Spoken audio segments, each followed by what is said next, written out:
welcome back to another video on Stronger Than PCOS. We overcome PCOS one positive thought at a time, and I am so glad you joined me on this video today. I'd love to have you join the family and click that subscribe button. If you end up finding this video helpful, please feel free to give it a thumbs up. So let's get right into this video, which is the hair care routine I followed when I was regrowing my hair after having PCOS hair loss. I want to put out there a little disclaimer that when I had PCOS hair loss, it was more so excess shedding and thinning of my hair as opposed to like chunks of hair falling out and having bald patches or anything like that. I noticed on my hair loss or my overcoming hair loss video that there were some people commenting that was like, you know, my hair, talking about almost being bald, and I don't want to put, you know, I don't want to give the wrong impression. My hair did thin. I had lots and lots of excess shedding. However, I did not experience the balding. So take from those videos and my videos what you will, but just know that. Now that we have got that out of the way, let's just get right into this video. So this was my hair care routine, like I said, that I used when I was regrowing my hair back and like from losing it with PCOS. It's slightly different from my hair care routine now, but very similar. So I had set 3 rules for myself when I decided I was going to take control and start working on growing my hair back. Also, don't mind this ray of light coming through the window looking like I did something with my hair. And that was don't touch it, moisturize the heck out of it, and don't obsess over it. So let's just go over the first one. Don't touch it. No heat. No excess brushing, no excess washing, none of that. Obviously, you know, life happens. If you need to do those things, you do it. But those were that was like my main thing. I let go of any heat styling. Obviously, heat styling causes damage and stress to your hair. And when you're losing it more than you normally do, you want to hold on to the hair you have and make sure it's healthy. And also that new growth coming in is healthy and not being stressed out as well. So I actually have an old video I made of what like a style I would do a lot. And I even do it sometimes now, but it requires no heat and it gives you like some curls. So I'll put that video down below if anyone's interested in seeing that. Also, along with the don't touch it rule came just 1 to 2 times of washing it a week.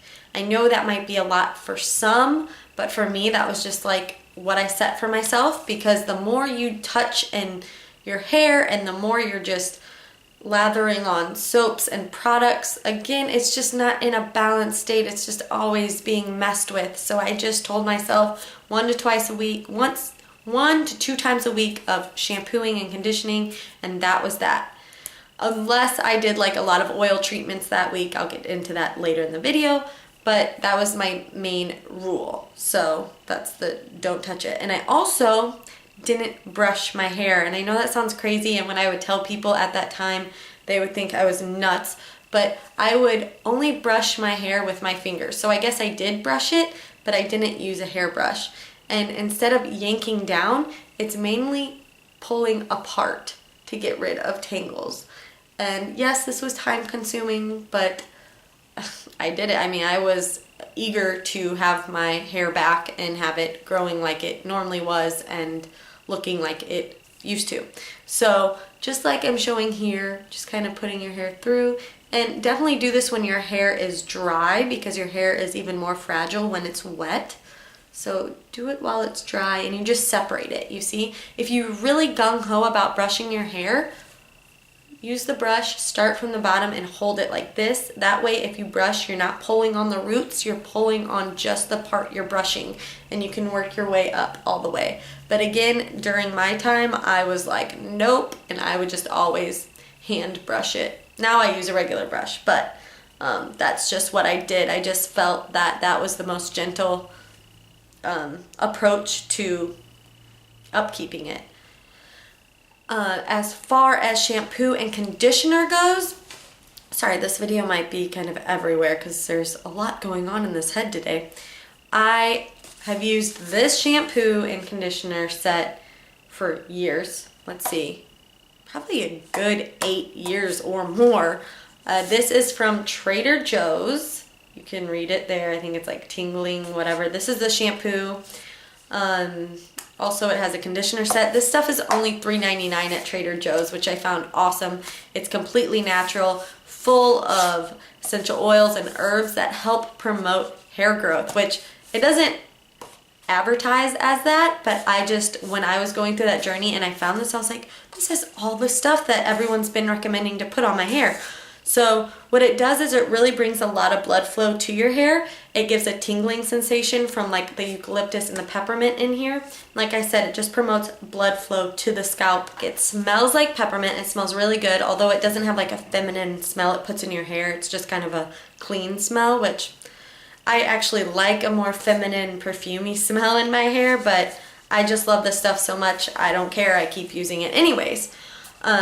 And like I said, it really helps with blood flow to your hair and your scalp, which is going to help stimulate that hair growth and really rejuvenate your hair. If you don't have a Trader Joe's around you, I'm sure you can find this online. I just can't promise that it would only be $3.99. But if you read the ingredients, these are like the cleanest shampoo ingredients I have read, even on organic shampoo. Excuse me. Itching the nose. Is that gross on video? Possibly. Oh well. But highly recommend this stuff right here. I just now switched shampoos just because I'm like, I've been using this stuff for way too long. It's time to get a different scent because I've really been wanting like a floral scent. But that stuff is still my ride or die. Oh, going back to not brushing the hair at night, you know, I realize hand brushing takes a while, so at night I would put my hair in a braid, and I still do this a lot. Anytime I think like I'm not gonna have time to even hand brush my hair, I know the things we do for our appearance is just kind of ridiculous now, but I would just braid it. Obviously you all probably know how to braid, but I would braid it all the way down, and that way when I woke up in the morning I could either take it out, maybe spritz it with some water and not have the waves, or it would have kind of a wavy look to it, but it would just help me not to even have to touch my hair because the braid is gentle. It's not like a tight rubber band or something that I'm really gonna have to work at getting the tangles out. It's gonna keep my hair tangle free. It's gonna help keep it in place, and it's, for the most part, a braid is presentable, and I guess it's still in fashion, maybe? I don't know. I still wear it, so boom. When it comes to don't touch it, I decided not to color my hair, not to bleach my hair, or anything. I have not touched my hair in like 8 years or more. Okay, next is the moisturizing rule. So I was just sure some of you may have naturally kind of oilier hair. Before I got pregnant, I had just normal hair. It never really got oily or dry. I guess it could be normal to dry, because if I were to wash it too much, it would get dry. But now I know how it feels because I have a bit more oily hair, I guess, with breastfeeding hormones. I'm not really sure why. But anyways, when it came, regardless, you still want to moisturize. So I would use coconut oil. I would just kind of rub it into my scalp and then rub it down the strands. And I would typically put it in a towel, go to sleep, and wash my hair the next morning. So I would just use coconut oil and sometimes add some rosemary drops in there because they say that really helps stimulate hair growth. I heard castor oil is good, however, I never really used that, to be honest. Another thing I meant to add was when you brush your hair, you're doing anything to it, if you do it upside down, again, it just forces that blood up onto your scalp, and obviously a lot of it into your head, but it just puts that blood in there, and also with you massaging it, just adds an extra oomph of just blood flow to your hair follicles. I really didn't do it, but to me, it sounds like it makes sense, so that's why I'm sharing it with you. Okay, so that was the moisturizing. Next one is stop obsessing, and I know, again, Hannah's bringing up mindset, but I'm telling you guys, I would be so obsessed, I would look at my brush or my hands and be like, why is there so much hair? Like, why is my hair thinning? Or I'd put it in a ponytail and be like, it's so thin. Once I let go of that and I stopped obsessing over my hair, and I was just like, it's gonna grow back, it's hair, it's going to grow back, and I told myself that, and I'm like, eventually I will have my long thick hair back. It'll come, I just have to let it go. realize I am in only a certain amount of control over it, and I can only do what I can do. You know what I'm saying?